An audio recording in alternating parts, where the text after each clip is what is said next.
Hello guys, I am open back to our channel Momo series. তো তোমরা সবাই কেমন আছো? আশা করি তোমরা সবাই খুব খুব খুব ভালো আছো, আর আমরাও খুব ভালো আছি। তাই চলে আসলাম একটা নতুন ব্লগ নিয়ে। তো আজকের ব্লগটা হচ্ছে আমি ঠাকুর দেখতে যাবো, রেডি হয়েছি।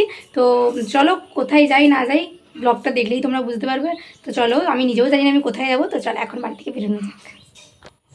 তো গাছ দেখো, টোটোতে উঠে পড়েছি, আর এত পরিমাণে গরম কি বলবো, মানে প্রচুর গরম। তো যাই হোক, আমরা কিন্তু তারপর বাসে করে তারপর আমরা চলেও এসেছি চণ্ডীপুর। তো চণ্ডীপুরে যে কটা প্যান্ডেল দেখেছিলাম ওটাই তোমাদের সঙ্গে শেয়ার করব। আর দারুণ ছিল প্যান্ডেল।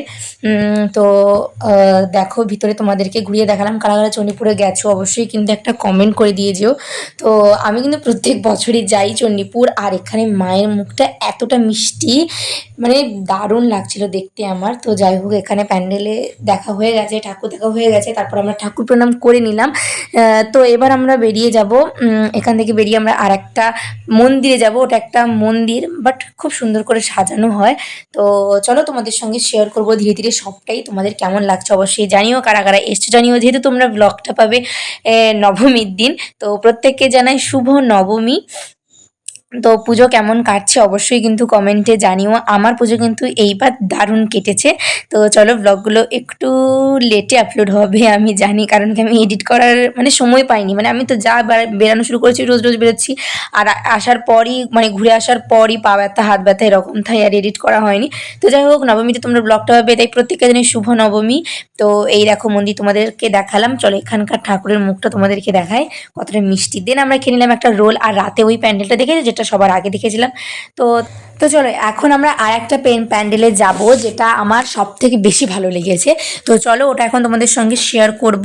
এই দেখো আমি চলে এসেছি, দূর থেকে দেখো কতটা সুন্দর, এরপরে কাছে গেলে তো তোমরা বুঝতে পারবে যে সত্যি এতটা সুন্দর, মানে জাস্ট অসাধারণ। তো চলো এখন আমি গুটি গুটি পায়ে এগোচ্ছিলাম। আর এমনিতেই তোমরা জানো রাতে একটা যে কোনো জিনিস দেখতে একটা কত ভালো লাগে, লাইটিং।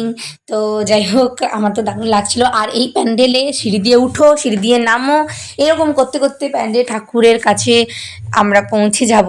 তো চলো তোমাদের সঙ্গে শেয়ার করলাম। আর এত পরিমাণে ভিড় ছিল কি বলবো, আমরা ভাবতেই পারিনি যে এতটা ভিড় হয়ে যাবে। তো যাই হোক, অনেকটাই ভিড় ছিল। তো তাও ভিড় ঠেলাঠেলি করে মোটামুটি আমরা এখন উঠতে শুরু করব সিঁড়িতে। আর এখানেও অনুষ্ঠান হচ্ছিল।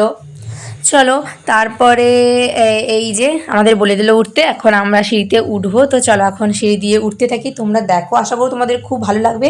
কারা কারা এই প্যান্ডেলটাতে গেছো অবশ্যই কিন্তু জানিও।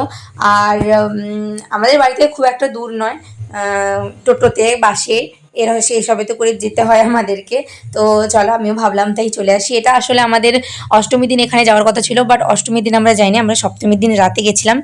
তো পুরো প্ল্যানটাই এবারে কেমন চেঞ্জ হয়ে গেছিলো, কারণ অন্যরকম একটা প্ল্যান আমি করেছিলাম, বাট ওই প্ল্যানে কিছুই হয়নি। তো যে আগে থেকে কোনো কিছু প্ল্যান করতে নেই, আমি জানি করলেই সেটা ভেস্তে যায়। তো যাই হোক, দেখো কতটা পরিমাণে ভিড় এখানে।